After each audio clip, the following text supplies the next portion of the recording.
Part of the frustration I think most people have around LLMs is that the LLM thinks that any answer is good. Any answer is better than no answer, even a wrong answer. How would you gauge the quality of the answer? What's the incentive for your AI initiative? How does the AI know it's doing a good job? What are you training against? What is the benchmark for positive results versus not?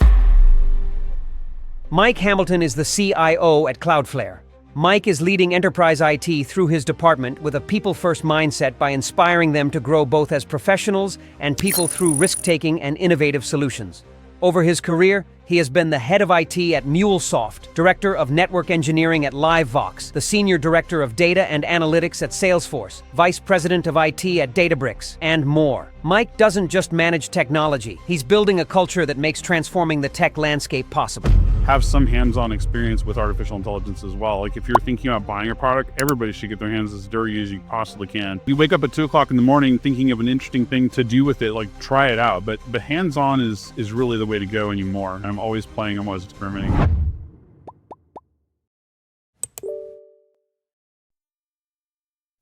Welcome back to Espresso and Enterprise. Today we are tackling a very critical question. What is the reality of AI adoption in enterprise? To help us unpack that question, today we are joined by Mike Hamilton, the CIO at Cloudflare. Mike, do you mind giving us a quick introduction of yourself?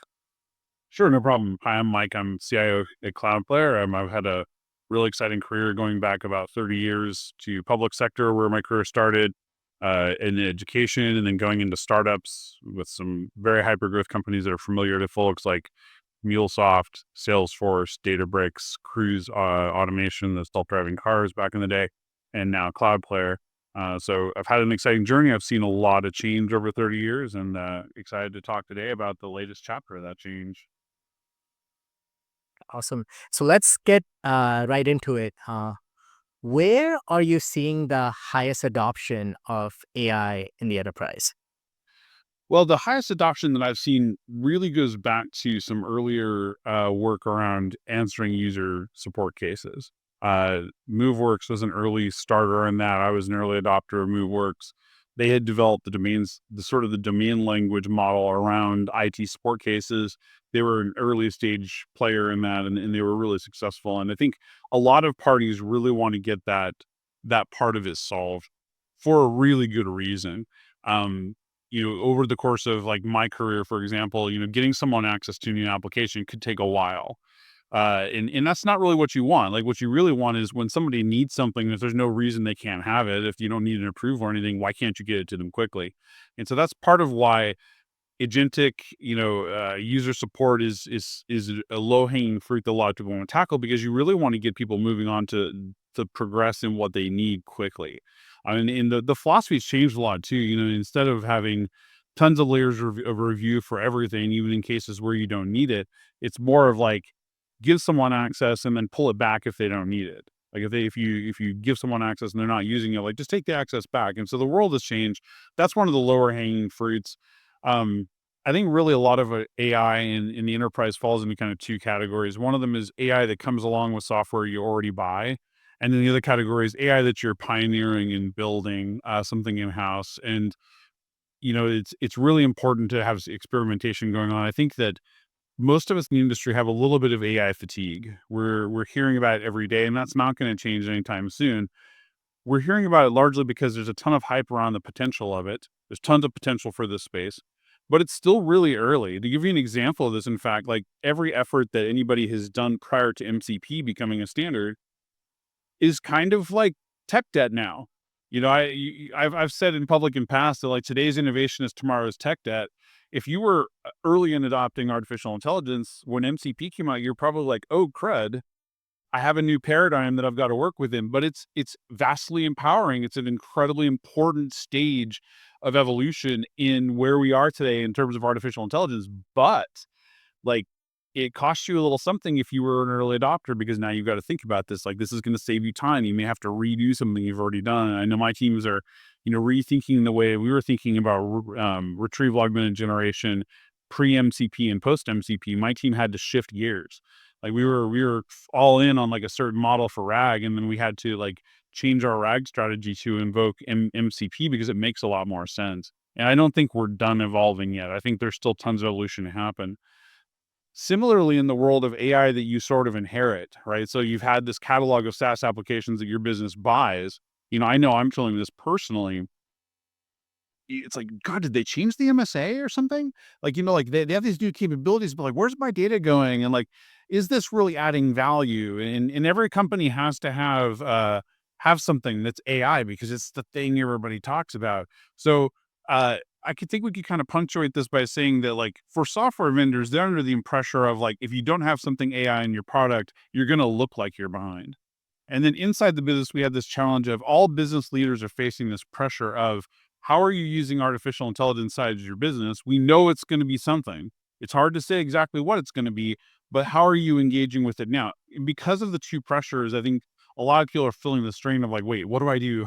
What do I take an experiment on? Where do I start? Like that sort of thing. So we're at such an interesting time in history that I think we're all going to reflect on this 10 years from now and like be like, well, remember when AI was like new and we were all sort of freaking out?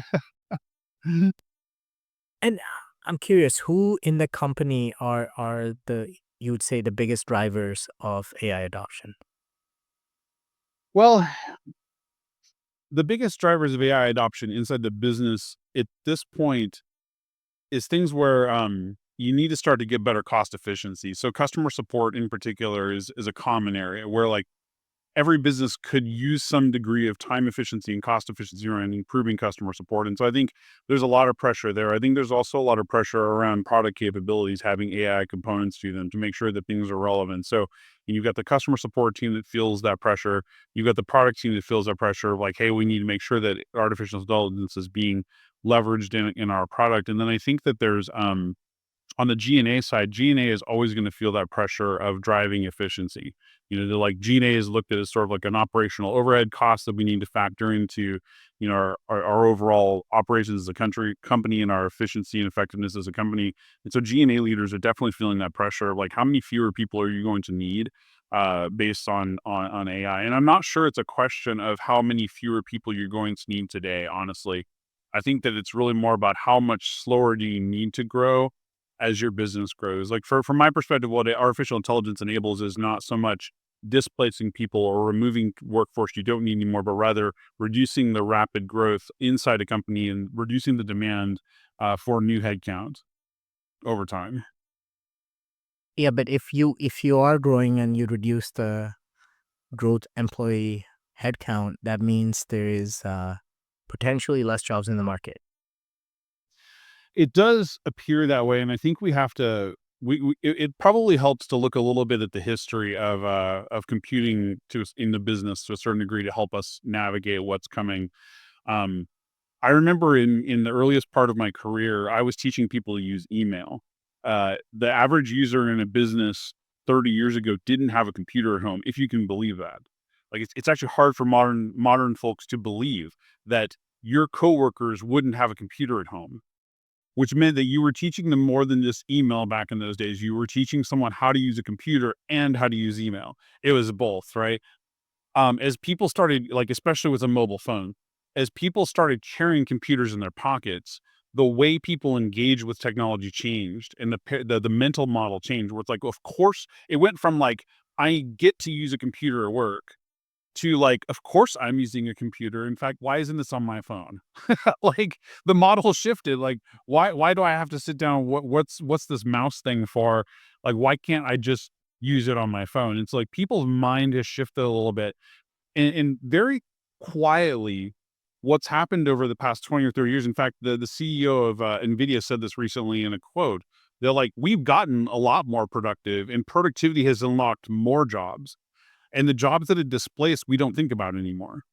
Because the displacement happened gradually. So even as epic as artificial intelligence is for business, even as epic as it is, I don't know that we're going to see as much displacement as some naysayers or like doomsday people are predicting, because we have a tendency to just sort of get more productive without really noticing that we didn't need the demand anymore. So like you may change your forecast, but it's not necessarily easily recognizable.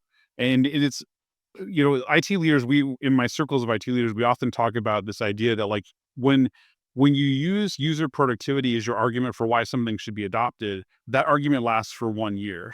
And then after that first year, it's hard to justify that as the argument because it doesn't feel real anymore. So, like the first year you did something, you're like, people are going to save an average of 2 hours a week with this technology. Then people are like, great. And you roll it out, and the workforce is like, awesome. I love this. This is great. I'm more productive. And then a year from now, it's like, I don't know. I just do it every day. Like we forget, but also it's not really a gain anymore because you haven't increased the gain. The gain was like, you gain it with every employee you've hired, you gain it with every employee that adopts it, but you don't notice it anymore. And so we're all talking on the behind the scenes of like, what's the year 2 and 3 justification for some of this? Like, how does artificial intelligence spend evolve over time, and how do we justify that spend over time? That's still a little bit TBD in my world.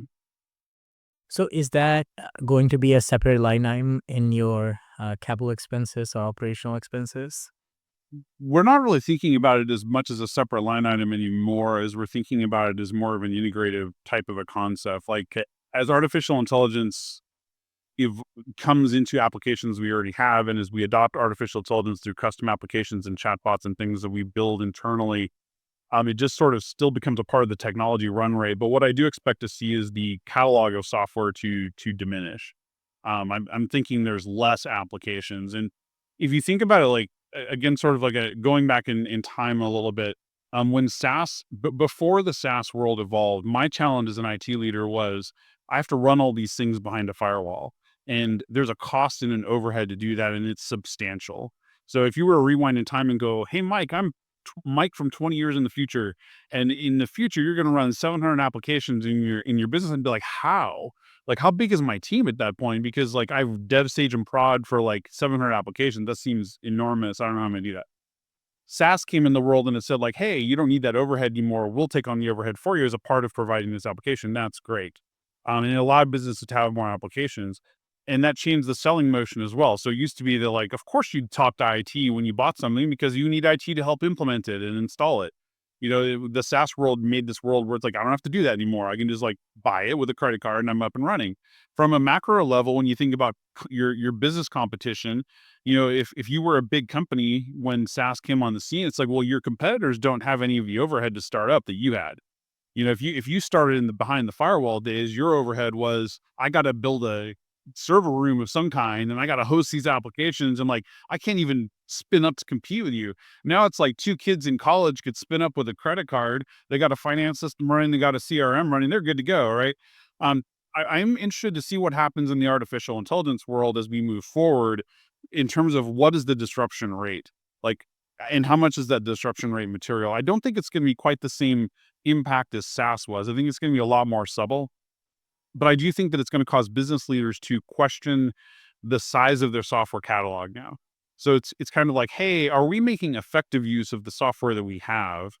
Uh, and how is artificial intelligence implemented effectively in that's making people more productive? And I think also there's going to be a big question around for like, let's say, for example, internally, we're building a chatbot, and the idea is to have only one. Inside the business, there's only one chatbot. You only need one. Now, behind the scenes, that's doing a lot of different things. But I think that we're all going to be looking at the world through the lens of MCP and saying, like, how well do these products integrate with the chatbots that I'm building so that people can essentially ask one question or try to get one task accomplished? And how easily is this going to leverage with other tools in the business? Like, I think that's going to be what we start to measure SaaS vendors by, is like, how effectively are you integrating with the strategy that I have around artificial intelligence for my staff? Makes sense. And as you start adopting these AI solutions, what do you think are the biggest challenges that most companies run into? Well, since it's early stage, so the challenges that I see right now, especially given the early nature of artificial intelligence, is largely around what I would call a side channel attack. Artificial intelligence is a side channel attack. And what I mean by that is it sounds nefarious, right? It almost sounds like I'm saying like, oh my gosh, there's all these bad guys. Actually, that's not what I'm saying. What I'm actually saying is that like something that you're not allowed to see in a system of record becomes something you can easily see in an AI scenario. Bots are naturally trying to be helpful. It's part of the way that the bot is sort of gauging its own success, and like there's a lot of risk of data exposure from the perspective of like a bot providing something that a system is deliberately restricting, or they like it's getting data from the bot's getting data from a data warehouse that is exposing data from a system that's actually fairly locked down, but the data warehouse isn't as locked down. So organizations are going to have to take a lot more holistic look, as well as like really spend some time red teaming their own artificial intelligence. Like how much can get out based on what we have. Let me think like a curious, let's say a curious person instead of a bad guy, like an overly curious person or a very clever curious person, in terms of what's the protection of my company data. Uh, I think data is honestly the biggest worry that most leaders have right now is data going to get out? Is somebody going to have access to something they really shouldn't have access to? And how will I know that's happening?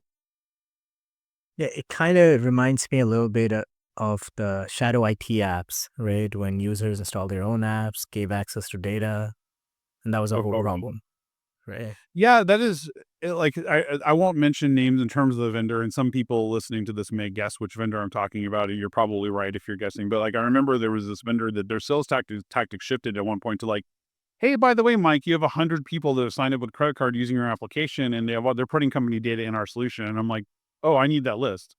Well, sorry, to get the list, you have to sign an enterprise contract. Oh, no, no, no. Like that's extortion is what that is. It's like you're making it super easy to sign up. You're encouraging people to put company data in your system, but they were never authorized to do that, right? So that's like a crappy business model. The shadow IT thing on the AI side is there's a couple things that I don't like the term shadow IT. I always think that departments are trying to innovate. They're trying to solve their own problems. And they're trying to be innovative and forward thinking. So I like that, and I want to encourage that. And with artificial intelligence, it sort of gets amplified because we want to encourage experimentation as leaders. We want to make sure that the business is thinking about ways that they can leverage artificial intelligence. But the counterbalance to that is like, how do you keep the organization safe and know what's going on? And that's tougher and tougher and tougher. I think MCP as a technology helps us have a much more sanctioned lens on how we facilitate access to key system data and key company information, but it's still maturing. And I think the biggest risk that any leader thinks about right now is just not knowing what you don't know in terms of what's going on. Like how do you keep track of everything that's going on? MCP at least gives me some piece of having sanctioned pathways that we can create for people to follow that allow them to innovate while also having some controls around it. So, as you see your end users adopting AI solution, can you tell me a couple of AI products you see your end users and employees using on a day-to-day basis? Well, I'll give you two examples. One of them would be things like sanction tools that are provided by other parties. So Gemini, for example, and it's really cool to watch people use Gemini for a variety of things. Whether it's like writing in Cloudflare interface, for example, you can spin up a worker. You can ask Gemini to write code for the worker to do something, and it will actually write usable code that you can paste into the worker into like a code repo and run a new worker, globally available instantaneously. That's super cool. And it's really simple. It's allowing people to do very sophisticated things very quickly, with minimal background knowledge, and that's pretty exciting for a lot of folks. It's also summarizing really long documents or taking meeting notes and being able to track the action items. Like these are all really valuable things that we're seeing come out of this sort of like a third party provided artificial intelligence that's a trusted third party that we can understand how people are using, and I think that's pretty critical on the custom application side. One of the most valuable applications I've seen really is allowing salespeople to be very, very quickly updated on the current state of a customer. That's something we value a lot internally, is being able to say, like, before I get on a call with this customer, remind me everything about their account. Because you could look in Salesforce or you can look somewhere else, but like it doesn't give you the holistic picture. And we have an automation that we built that's artificial intelligence internally that allows our field team to get a quick summary of everything going on with the customer right now, and know like how to talk to them, like who the contacts are, like what's the current state, when was their renewal, etc. That's all really vital, but it really causes people to not have to chair swivel. And I think that's a really strong early indicator. For those who may not know, like chair swiveling is the idea that if I have to keep changing applications to accomplish a task, it's really, really difficult because I have to remember all the different applications that I'm looking for information in. And then I'm mentally compiling all of this before I get ready for something. Not chair swiveling is being able to leverage technology such as artificial intelligence to say like, hey, when I ask you a question, you're able to figure out the components underneath that question, go get me the data, compile it for me, and then present it to me in natural language that I can quickly read and understand. And that's massively valuable. And I think that my two examples sort of reflect the state of where every company is right now.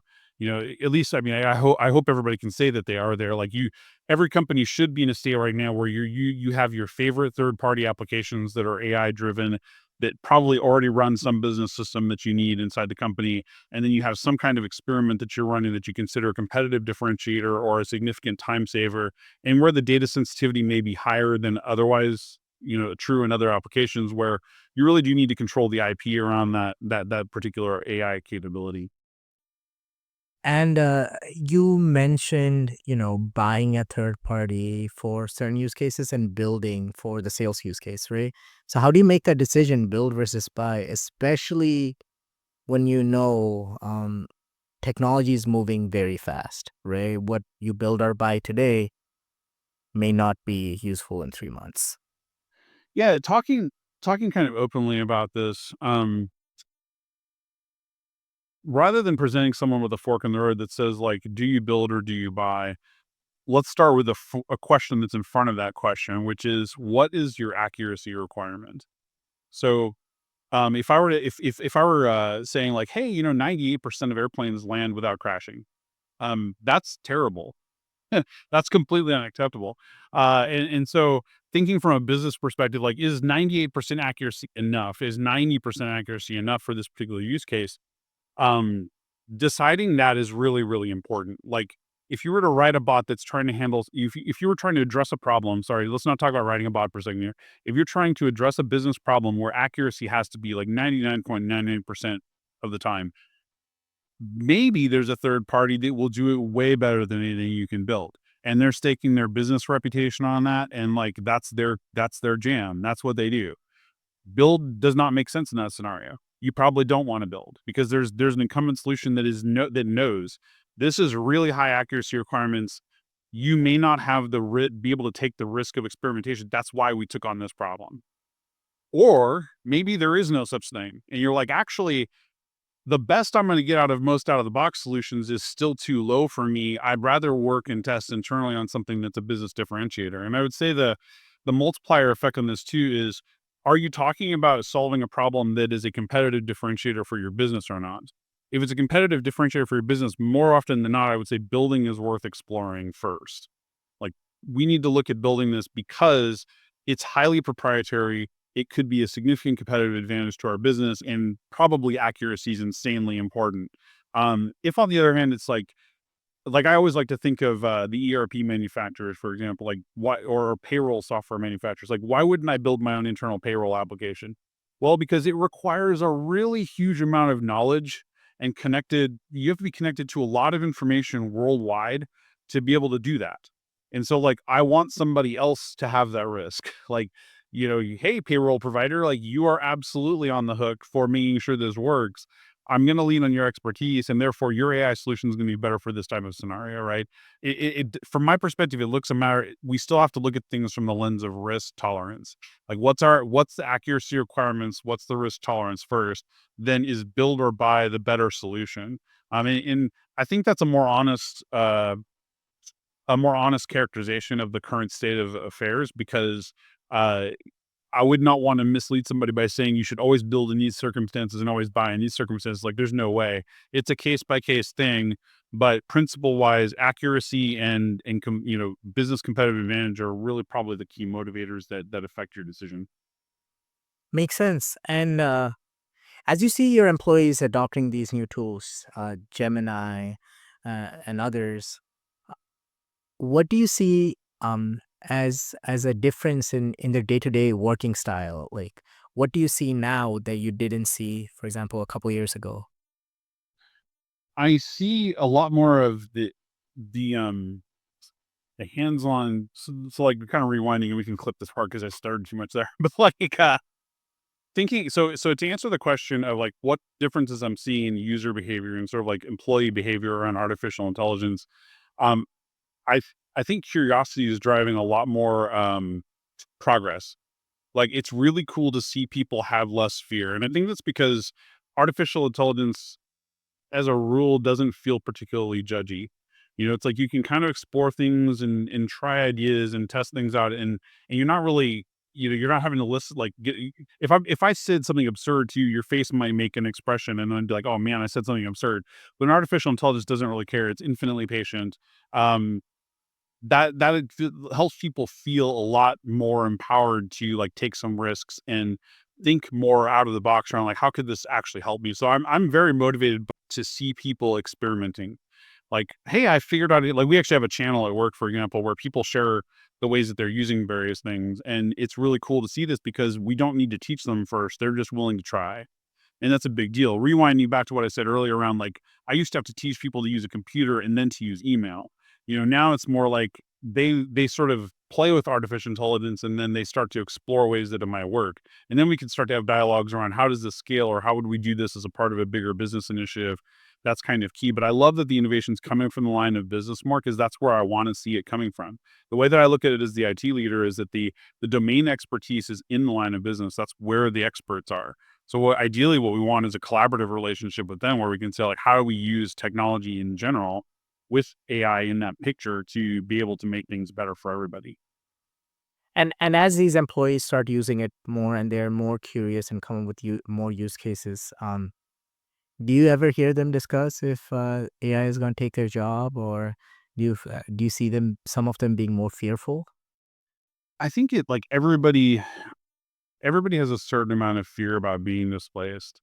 Um and it's hard because it's still really early.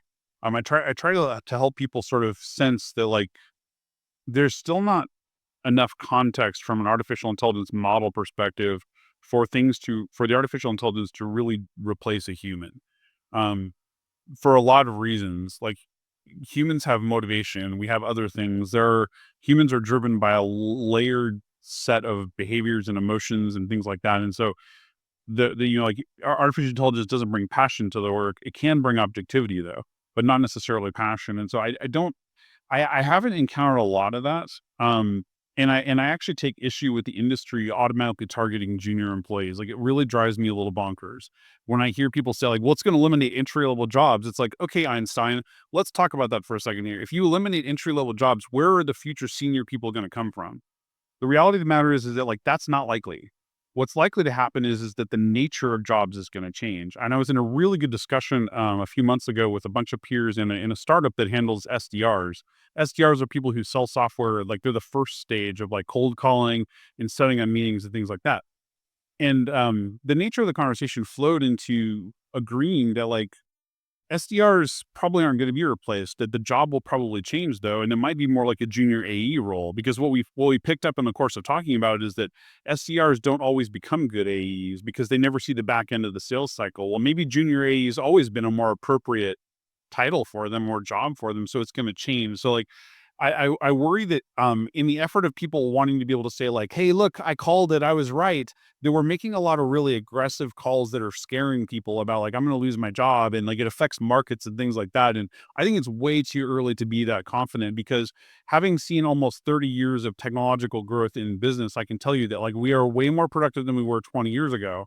Just like, Jitsun Wong said, we're way more productive than we were 20 years ago, but we don't really notice it because the productivity came naturally, and the objectives and the reason we get out of bed every morning is still the reason we go to work.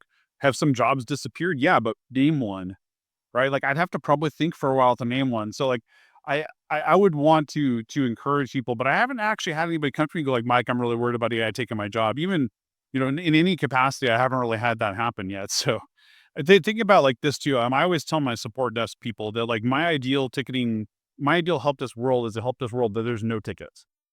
And they're always like, "Oh my God, why?" I'm like, "Well, because a ticket is a bug." Right. And so if a ticket's a bug, you really don't want to have bugs. Like, ideally it would be zero. And they'd be like, "But Mike, what would we do?" It's like, "Oh my God, everything else." Like, there's still so much work in IT that has to be done. Like, there's tons of stuff to do. Like, there's no job preservation. I mean, if you want to preserve your job as a help desk person, like, make crappy implementations of technology, then you don't have to support it all the time, but it doesn't help the business at all, right? So, like, the future state is that things will get better, people will get more productive. What I'm not sure we're ready to do as a civilization is decide what to do with all this productive time. Like, uh, there was one, a couple of my peers were saying, like, well, in fact, actually, it was an example from a company. They were saying, we figured that this artificial intelligence implementation for our account executives saves them 2 hours a week, so we increased their quota. And I'm like, let me know how that works out for you. Like, I'm glad I'm not the person making that call, but I do think it's an interesting example of how that could change things. Like, it's not that there's any fewer of you, your quota is just higher. So it remains to be seen how this plays out. But I would encourage people not to fall prey to the hype, because I think a lot of CEOs that are talking about like, I'm not going to increase the workforce and blah blah blah. It's like, you're speaking pretty early. Like, this is really early, and it's shocking how many of them don't actually understand the technology as well. What are some of the dangers of AI in enterprise that no one talks about? Well, I think the first danger is that let's start with a quote, which is that like any sufficiently advanced technology is effectively like magic, right? People perceive it as magic, and when artificial intelligence has actually been around for a while. From the algorithmic perspective, from a systematic approach perspective, artificial intelligence has been around for a while. We're at this really interesting intersection that where compute power and data, the amount of data that we have to work with, is at a paramount. Compute power is cheaper than it's ever been, and the amount of data that we collect worldwide is bigger than it's ever been. That's the perfect grounds for artificial intelligence to take off. Therefore, like an LLM looks insanely cool. It's amazing. That's great. But it's not a human. It's simulated intelligence. And there's so much of the hype that I've seen on artificial intelligence is implying that this thing is sentient and can replace a free thinking human being who's doing complex analysis of the world around them. It's not that. Not by a long shot is it that. That's why there was that example of an artificial intelligence suggesting to get the cheese to stick to the bread and the pizza, you could use glue, right? Like, well, for a robot, that's a perfectly valid thing, because what did it do? It learned that like, well, glue makes things stick, and you're trying to get something to stick. I solved your problem. We overemphasize the capabilities of this stuff also from an incentivization perspective. It's like the AI is incentivized to always answer you, whether it's correct or not, right? Like, there's a lot of hype around this stuff, and it drives me a little bit crazy that like people in very high positions are making a lot of claims about this stuff that they're not educated very much in terms of where the state of the art actually is. So I think practitioners and technologists are sitting back going like, listen, this is some cool stuff, and we are very bullish on where it's going. But like, where you think it is not where it really is. And so I think there's the biggest danger, honestly, of artificial intelligence is hype versus reality. Like, again, going back to the airplanes landing thing, if you have a business scenario where 99.999% accurate is the only answer and you can't accept anything less than that, hallucinations are going to throw you completely off, and you'd have to be really certain that it's not hallucinating. And with every release of an artificial intelligence version, you would need to understand that, like, has regression testing actually been done to validate that the answer is going to be the same for every future release of this bot, for example. And there's a lot of companies working on some of these back end problems that will help solve this long term. How do you regression test AI models to make sure that LLMs give the correct answer? Blah blah blah. What do the supervisor modules look like? Is there a supervisor that can look at the AI answer before the AI answer goes out to a person? Right? Like, there's a lot of different controls that have to be in place. But I would say I would caution everybody on like, the state of the art is extremely cool, but it's not as solid as we would need it to be to say that it's like 100% reliable. We've got some ground to cover, and that should be part of the fun, though. Like, let's make that part of the fun instead of causing ripple effects across the economy because of people like guessing. Can you tell us an interesting use case of how you use AI as a CIO? I mean, it's the interesting. I don't know how interesting it is. Like, I think the day to day boring stuff is actually pretty interesting. Like being able to summarize live meetings honestly is a really powerful tool, because there's a couple things that we can learn from summarizing live meetings. Like, you have a live meeting and an artificial intelligence is paying attention to this meeting, and it's able to take notes and pull out action items. That's pretty cool. But it also allows you to summarize the meeting. That's also really cool. But it also allows you to kind of assess, like, was that an effective meeting or not? Like, did a bunch of humans taking time to get together in a room actually result in something that was a clean outcome? We know how we feel when we walk away from a meeting, but is how we feel materially connected to what the output was. And I think that's like an interesting connection. So I think you were probably looking for a sexier example, but like, Oh, that's an interesting example. So does the AI actually determine if there was a exact outcome, or how do yeah, it helps with the action items, right? Like, keeping track of what action items there were. yeah. Was it just a discussion, or was it a meeting where there's somebody that has something to do, right?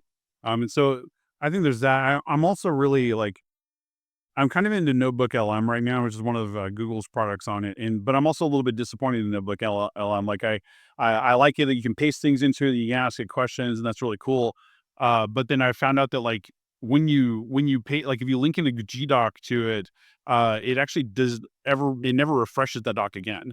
Like it's only at the time you import it that which I was like, well, shoot, what if the document changes? That doesn't really help me. And so like there's still, again, these little speed bumps where it's like, it's good, but it's not like what I need it to be yet. And what I'm kind of looking for is a world where I can go to meetings and like paste something into a Notebook LM type of a solution and have it automatically compile it around a topic so that when I need an update on that topic, I can go back. Like another limitation is I couldn't connect a live chat session to it, which there's like a chat channel dedicated to this project and there's documentation on this product. And like LM takes in the documentation, but it doesn't update it when it gets refreshed, and then the chat's happening, but I still have to pay attention to like 10 different places.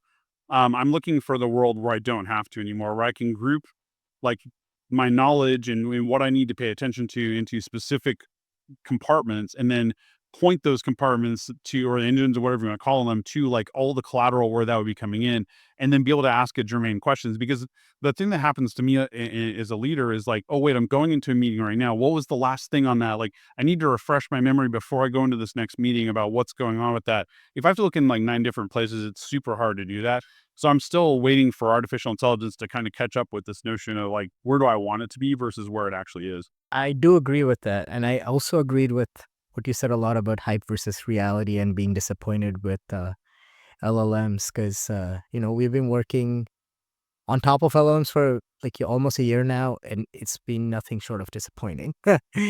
For real world use cases, that is the reality. And, that's why we are building a research team to move beyond that. But I guess you're an early adopter, and you have always been. So, what advice would you have for a CIO who is starting to look at these generative AI solutions?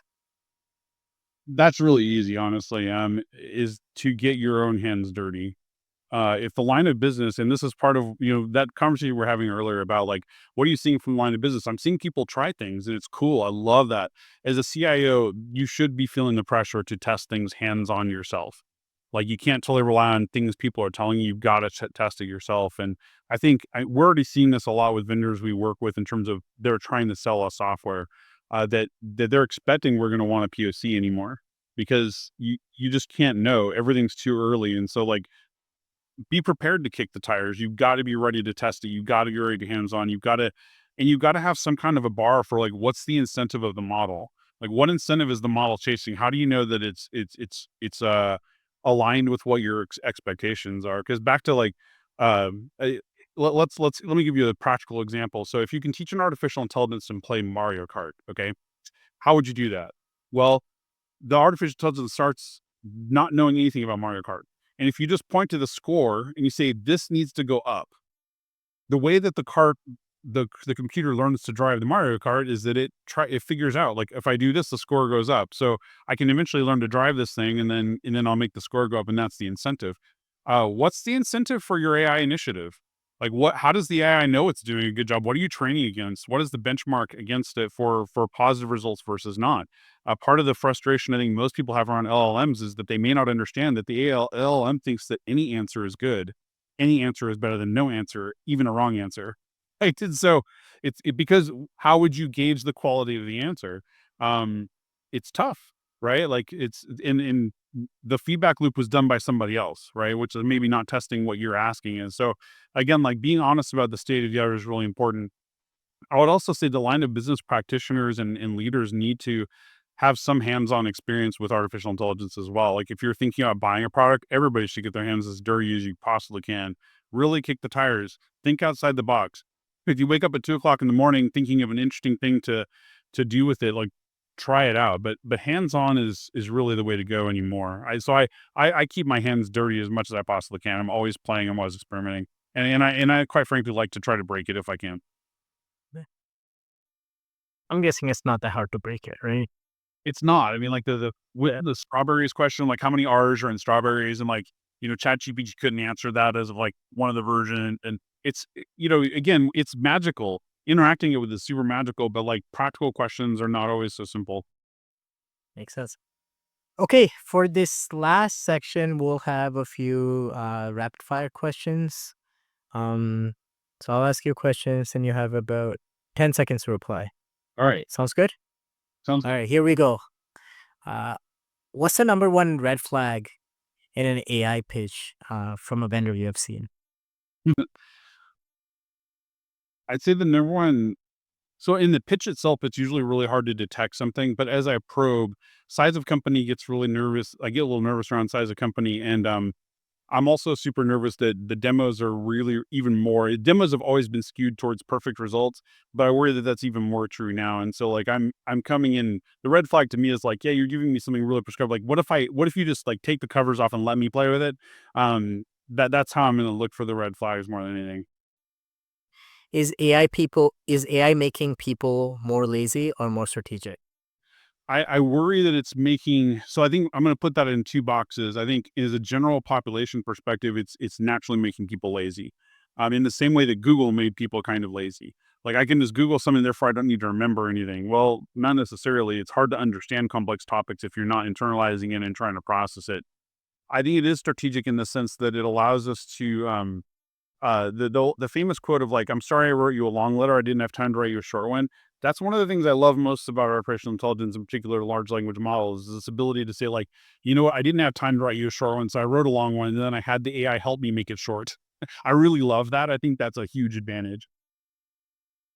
What's the worst buzzword in AI right now? For me, it's agentic, because I think in most people's minds, agentic means chatbot, but agentic is really, I think of agentic as more like an autonomous vehicle.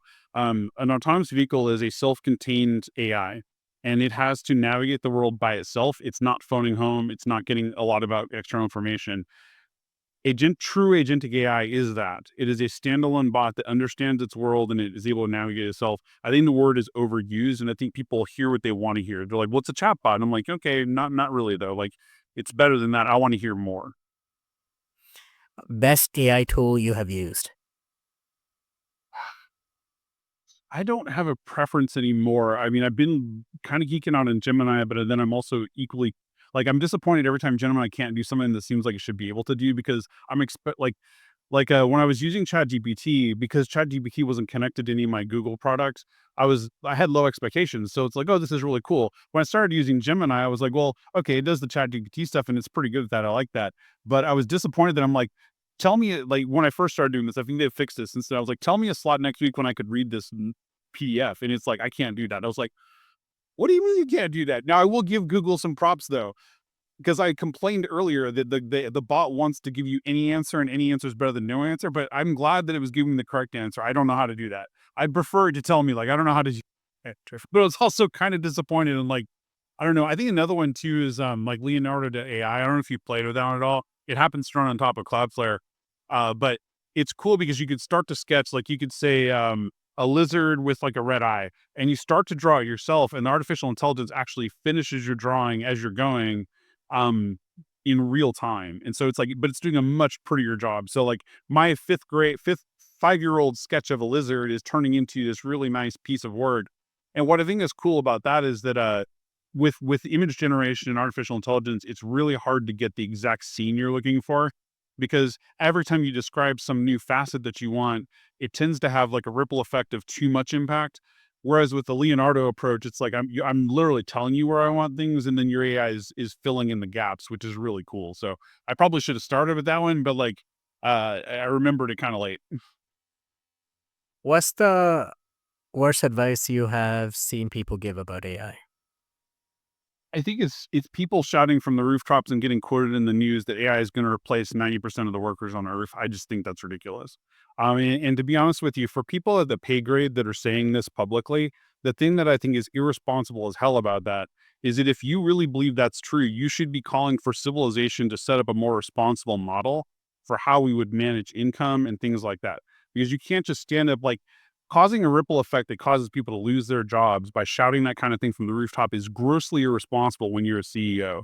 And I'm highly disappointed in these leaders that are overhyping something that's not having that impact yet without also proposing that we need to have some hard conversations around how we would continue as a humanity like if that actually did happen. If you're so confident we displaced 90% of jobs in the world, you probably better have enough humanity to decide that we should do something about it. All right. Finally, what's the most surprising AI use case you have seen?